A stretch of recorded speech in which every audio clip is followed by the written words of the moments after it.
জিন্দাবাদ, বাংলাদেশ জাতীয়তাবাদী যুবদল জিন্দাবাদ, শহীদ রাষ্ট্রপতি জিয়াউর রহমান অমর হোক, খালেদা জিয়া জিন্দাবাদ। এখন বক্তব্য রাখবো জেলা কৃষক দলের সভাপতি ডাক্তার শাহিদ এবং মহানগর কর্তৃক আয়োজিত আজকে দেশনেত্রী এবং খালেদা জিয়ার মুক্তি আন্দোলনের উপস্থিত আজকের সভার সম্মানিত সভাপতি নারায়ণগঞ্জ জেলার আমার সংগ্রামী সালাম ও অভিনন্দন। সংগ্রামী ভাইরা, দেশনেত্রী গণতন্ত্রের মা, গণতন্ত্র নিয়ে খালেদা জিয়াকে ছাড়া কল্পনা করা যায় না। সেই নেত্রীকে আজকে আমরা জেলখানায় আবদ্ধ রেখে আমরা বাইরে থাকতে পারি না। এবং মহানগর কর্তৃক আয়োজিত আজকের এই প্রতিবাদ সভার সম্মানিত প্রধান অতিথি যিনি দেশনেত্রী বেগম খালেদা জিয়া মুক্তির আন্দোলনে নিজের জীবন বাজি রেখে দেশনাথ তারেক রহমানের নির্দেশে পুলিশের গুলিকে অপেক্ষা করে রাষ্ট্রপতি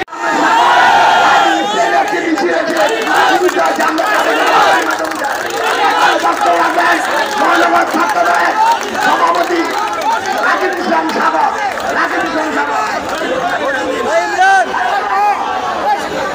বিসমিল্লাহির রহমানির রহিম। দেশনেত্রী আমরসিং নদী বিএনপির স্থায়ী কমিটির সদস্য বাবু খোরশেদ চন্দ্ররায় ভাই অবশ্যই বিশেষ অতিথি হিসেবে উপস্থিত রয়েছেন দেশনেত্রী মুক্তির আন্দোলন